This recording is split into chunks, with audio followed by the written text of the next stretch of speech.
Bueno,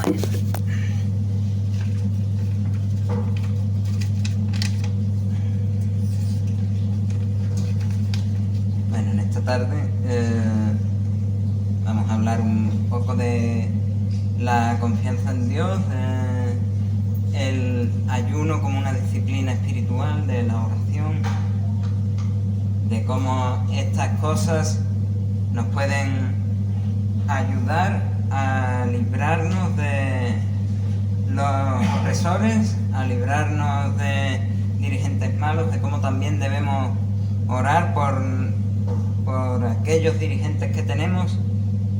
Y me gustaría empezar un poco con noticias actuales. Si vemos las noticias más recientes sobre el país de Venezuela, podemos ver órdenes de comparecencia ante los tribunales de justicia sobre las cabezas de la oposición política de ese país. Al mismo tiempo, los militares llevan una represión y se ceban contra el pueblo opositor de Venezuela.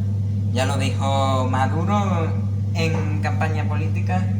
Él dijo: si no gano yo las elecciones, aquí va a haber un baño de sangre, aquí va a haber una represión muy grande contra aquellos que se opongan.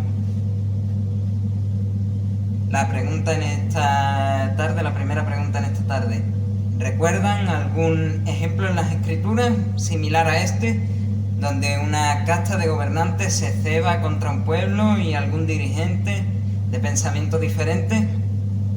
Podemos ver un ejemplo un tanto parecido, o por lo menos así es como yo lo veo, en el libro de Esther, en el Antiguo Testamento. Podemos ver cómo el Imperio Persa buscó la opresión contra el pueblo judío y contra uno de sus dirigentes, Mardoqueo. También, casualmente, los dirigentes judíos de aquella época, de ese imperio persa, al igual que en Venezuela, son un hombre y una mujer. Y me parece curioso pensar también que, al igual que con Venezuela, esos dirigentes políticos, sus iniciales son E y M. Pero independientemente de eso, no es que eso importe mucho. Hablamos de Esther y Mardoqueo y veamos en este libro de Esther lo que ocurre con ellos y cómo ellos se libran de la opresión persa. Vayamos al capítulo 3 de Esther y vamos a ver lo que ocurre con estos judíos en el imperio persa y qué es lo que ocurre también con sus representantes.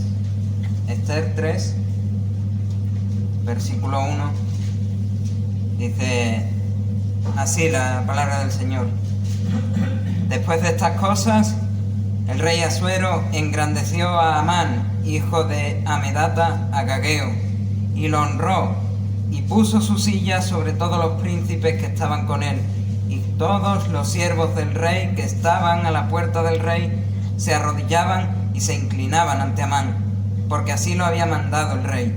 Pero Mardoqueo ni se arrodillaba ni se humillaba. Y los siervos del rey que estaban a la puerta preguntaron a Mardoqueo: ¿por qué traspasas el mandamiento del rey?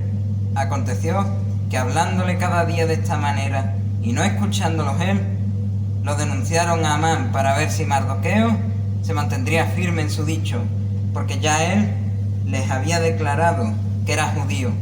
Y vio Amán que Mardoqueo ni se arrodillaba ni se humillaba delante de él, y se llenó de ira, pero tuvo en poco poner mano en Mardoqueo solamente, pues ya le habían declarado cuál era el pueblo de Mardoqueo. Y procuró Amán destruir a todos los judíos que había en el reino de Asuero, al pueblo de Mardoqueo. Vemos este pasaje. Si echásemos la mirada atrás al capítulo 2, vemos cómo hay una conspiración contra el rey Asuero y cómo este Mardoqueo, este líder de los judíos, va y le cuenta a la reina Esther que hay una conspiración contra el rey, que lo quieren matar, y es así como el rey se entera de la conspiración y todo cesa. Pero sin embargo, aunque había sido Mardoqueo aquel que descubrió la conspiración, al que ensalza el rey es a Amán, hijo de Hamedata Agageo. Tras esta conspiración, como hemos dicho, Asuero el rey levanta a Amán, alguien que, si miramos en el caso de Venezuela, podría ser como Diosdado Cabello, un Diosdado Cabello de Persia, uno de los leales al rey, aquel que junto con este rey de Persia tiene un cierto grado de adoración, un grado de adoración que podría ser bastante parecido al nivel de los cultos de Dulía o de veneración que tienen los católicos con María y con los santos.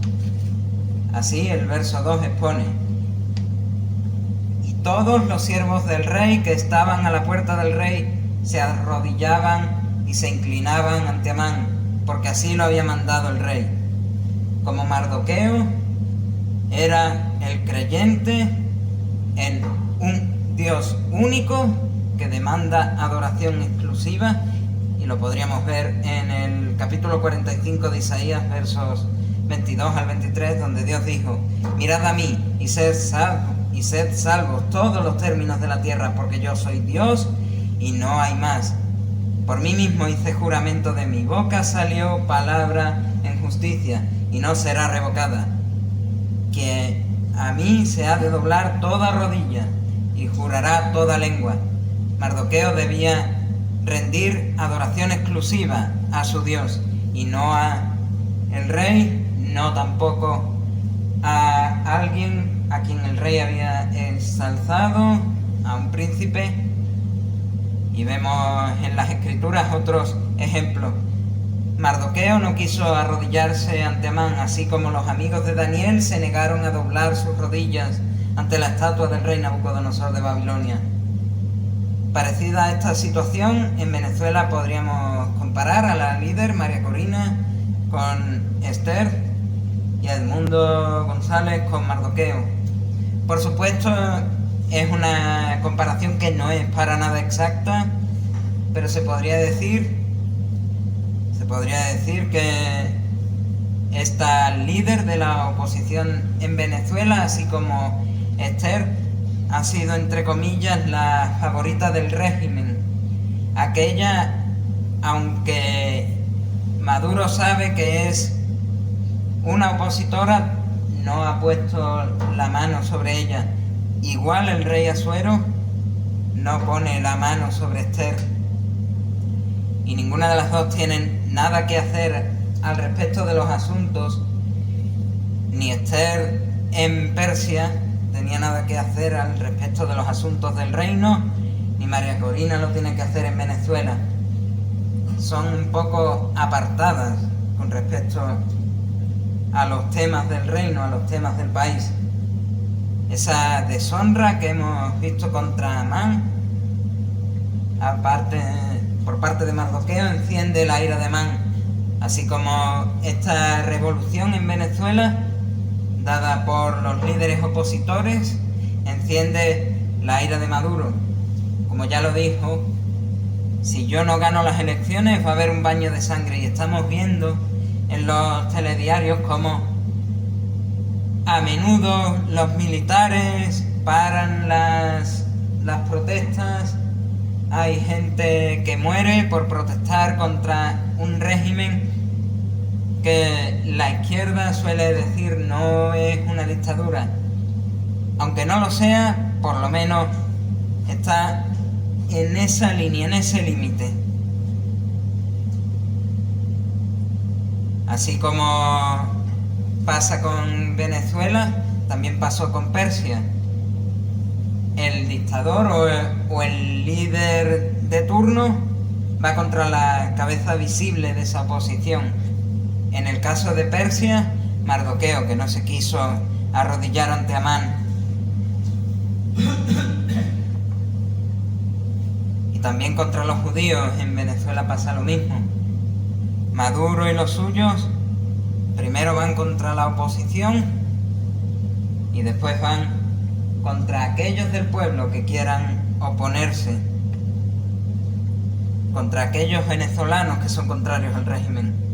Si seguimos la lectura del capítulo 3, podríamos observar cómo Amán consigue el anillo del rey para acabar con el pueblo judío y con Mardoqueo mediante la publicación de un edicto en cada idioma del imperio.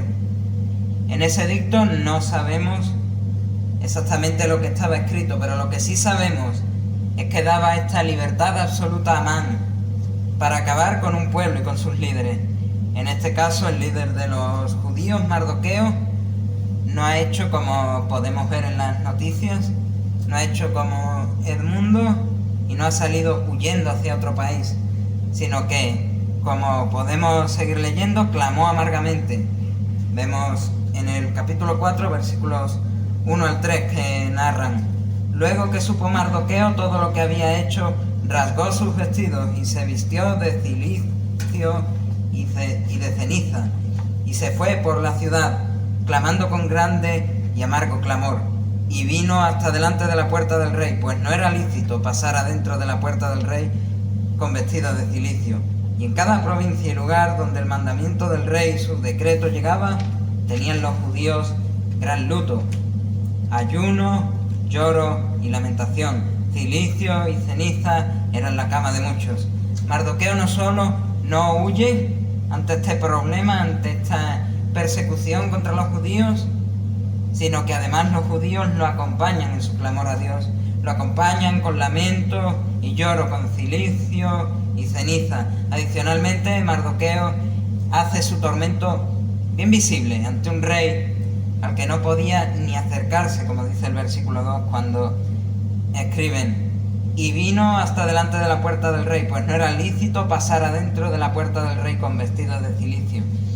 Era muy claro que Mardoqueo no podía acercarse delante del rey, no podía presentarse delante de este rey a pedirle: deja ya este edicto, cancélalo, deja esta persecución contra mi pueblo, contra los judíos. Pero como no podía acercarse, lo más que podía hacer era hacerlo visible, ponerse delante de la puerta del rey, estar vestido de cilicio, estar clamando, llorando, lamentándose por este clamor. Cuando Esther sabe del clamor popular y del pesar de Mardoqueo, ella manda a descubrir cuál era este asunto que tenía a Mardoqueo y a los judíos tan apenados. Resumiendo la historia, Esther descubre este asunto, esta persecución contra Mardoqueo y contra los judíos, y manda a quitar el cilicio a Mardoqueo. Quizás, no lo sé, buscando no hacer un alboroto mucho mayor, a lo que Mardoqueo se niega a quitarse el cilicio. Es más, Esther dijo a Mardoqueo que ella misma no podía ir a ver al rey sin ser llamada para solucionar este asunto. Mardoqueo le respondió en Esther capítulo 4, versículos 13 y 14. Dice así: entonces dijo Mardoqueo que respondiesen a Esther: no pienses que escaparás en la casa del rey más que cualquier otro judío, porque si callas absolutamente en este tiempo, respiro y liberación vendrá de alguna otra parte para los judíos, mas tú y la casa de tu padre pereceréis. Y quién sabe si para esa hora has llegado al reino. Quién sabe si para esta hora había llegado Esther al reino para librar a los judíos, así como hizo Moisés con los judíos en Egipto, así como Ciro el persa hace con los judíos en Babilonia. La respuesta dada fue que si Esther quería mantenerse al margen, al igual que Nabucodonosor, no quería hacer sufrir a Daniel por su edicto real, nadie, ni en Babilonia, ni en este caso en Persia, iba a permitir que alguien se librara del edicto de Asuero impulsado por Amán. Leo algunos comentarios de D.A. Carson sobre este tema, que dicen: quizás Mardoqueo y quizás sobre todo Esther, la gente del común del pueblo, incluso el rey Asuero, no sabían que eran judíos ellos mismos.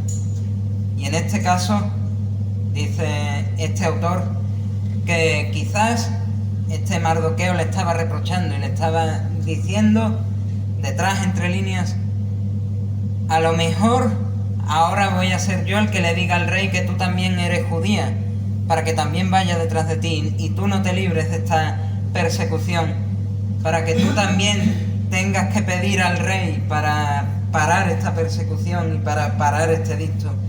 Si leemos los últimos 3 versículos del capítulo 4, podemos saber cuál fue la respuesta de esta reina a Mardoqueo y qué ejemplo podemos aplicar a nuestra vida. Esther, capítulo 4, a partir del versículo 15. Y Esther dijo que respondiesen a Mardoqueo: ve y reúne a todos los judíos que se hallan en Susa, y ayunad por mí, y no comáis ni bebáis en 3 días, noche y día. Yo también con mis doncellas ayunaré igualmente, y entonces entraré a ver al rey, aunque no sea conforme a la ley. Y si perezco, que perezca. Entonces Mardoqueo fue e hizo conforme a todo lo que le mandó Esther. Si uno lee el libro de Esther, y por eso la historia es muy clara en este sentido, tratando de buscar a Dios de manera implícita en sus páginas, la historia es muy clara cuando este es uno de los textos que costó incluir en el canon bíblico, aunque es muy claro como los cánones judíos consideran a Esther, por lo menos al Esther que tenemos en nuestras Biblias, como un libro inspirado. Si uno intenta buscar directas alusiones a Dios, la palabra Dios o la palabra Señor o el nombre del Señor en hebreo, no lo va a encontrar. No lo va a encontrar escrito, si los judíos escriben de derecha a izquierda, no lo va a encontrar así escrito. Sí que es cierto que hay algunos autores que dicen que hay hasta 4 veces donde en Esther podríamos encontrar de arriba abajo, de abajo arriba, en diagonal o de izquierda a derecha el nombre de Dios, curiosamente.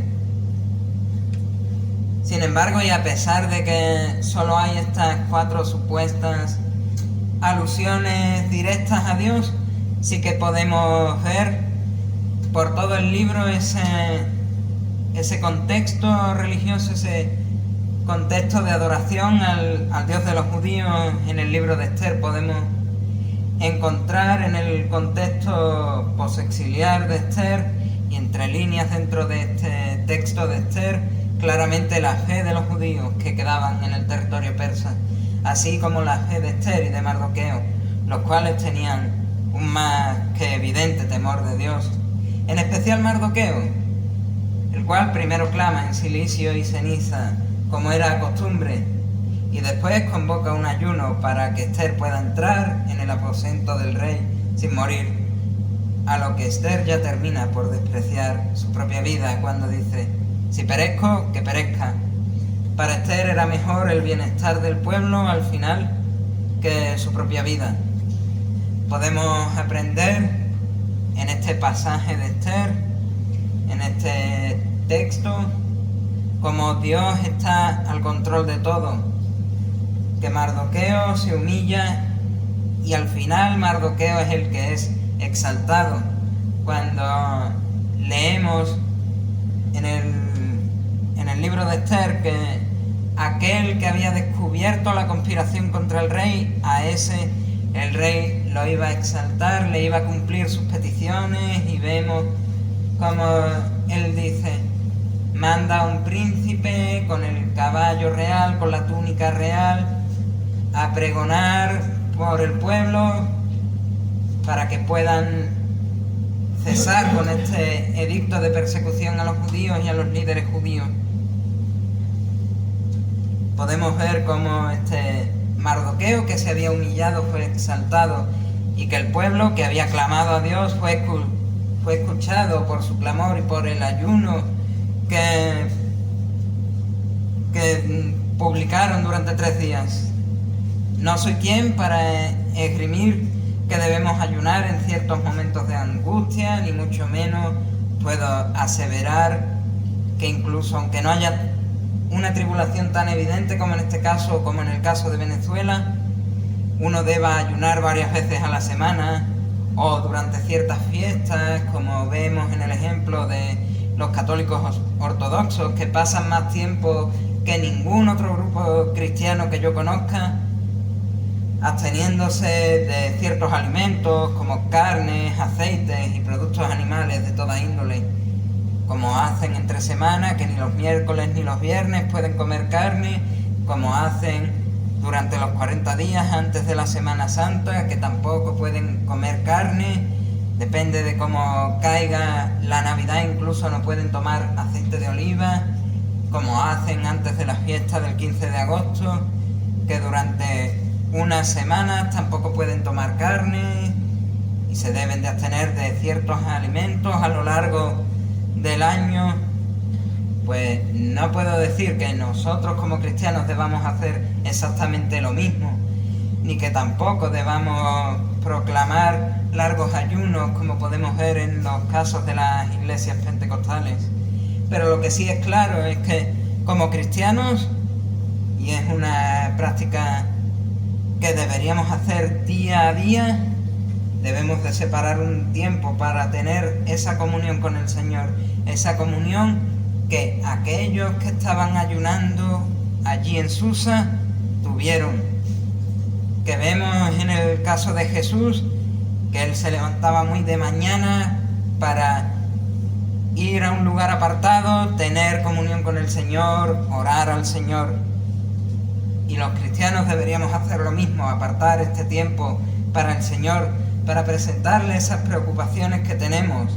Es una disciplina espiritual que el cristiano debería de poner en práctica cada día. Dice 2 de Crónicas, capítulo 7, versículo 14: si se humillare mi pueblo, sobre el cual mi nombre es invocado, y oraren y buscaren mi rostro, y se convirtieren de sus malos caminos, entonces yo oiré desde los cielos y perdonaré sus pecados y sanaré su tierra.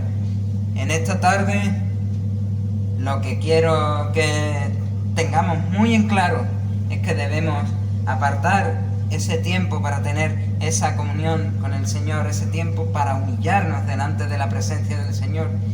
Ahora mismo no tenemos esa puerta y ese patio donde tenemos que estar separados de un rey como Asuero, no tenemos ese velo del templo de Jerusalén, del lugar santísimo, ni el velo del tabernáculo, para tener una separación de la presencia de Dios. Ese velo fue roto, y en esta tarde y en todo momento de nuestra vida, en todo lugar, tenemos acceso a esa presencia del Señor.